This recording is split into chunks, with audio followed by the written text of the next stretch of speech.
Robo news కి స్వాగతం. కొమురంభీం జిల్లా కాగజ్నగర్లో ఘనంగా ఛత్ పూజలు. కాగజ్నగర్ ఎస్పీఎం క్రీడామైదానం సమీపంలో ఉన్న నీటి కొలనులో ఛత్ పూజలను బిహారీ, ఉత్తర్ ప్రదేశ్ వాసులు సోమవారం ప్రారంభించారు. సూర్యాస్తమయం నుంచి మొదలుకొని మంగళవారం ఉదయం సూర్యోదయం వరకు ఈ పూజలు కొనసాగుతాయి.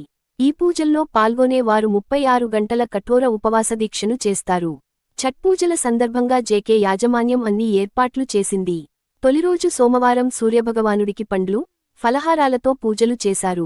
తిరిగి మంగళవారం సూర్యోదయం కన్నా ముందే కొలనులో దిగి సూర్యోదయం వరకు భక్తితో సూర్యభగవానుని కొలుస్తారు. అనంతరం సూర్యభగవానునికి ధూపదీప నైవేద్యాలను సమర్పించి తమ ముక్కులను చెల్లించుకుంటారు. అనంతరం ఇంటికి వెళ్లి తమ ఉపవాస దీక్షలను విరమిస్తారు. MLA Harish Babu, working president AK Mishra Chhath పూజలలో పాల్గొన్నారు. ఈ పూజలు చేయటంతో ఇంటిల్లిపాది సుఖసంతోషాలతో ఉంటారని భావిస్తారు. చిత్తూరు పేపర్ మిల్లు యాజమాన్యం వారి ఆధ్వర్యంలో గొప్ప ఏర్పాట్లు జరిగినాయి. ఉత్తర భారతీయులు అందున ఉత్తరప్రదేశ్ మరియు బీహార్ ప్రాంతాలకు చెందిన వారు పెద్ద ఎత్తున కాగజ్నగర్ పట్టణంలో నివాసం ఉంటున్నారు, వ్యాపారాలు చేస్తున్నారు. వారందరికీ కూడా ఛట్ పూజ సందర్భంగా వారందరికీ శుభాకాంక్షలు తెలియజేస్తూ మంచి ఏర్పాట్లు చేసిన ఎస్పీఎం యాజమాన్యం గారి వారికి ధన్యవాదాలు తెలియజేస్తున్నా.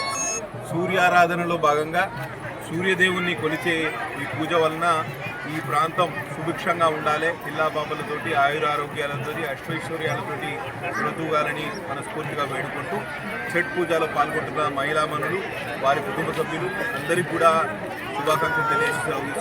జై హింద్.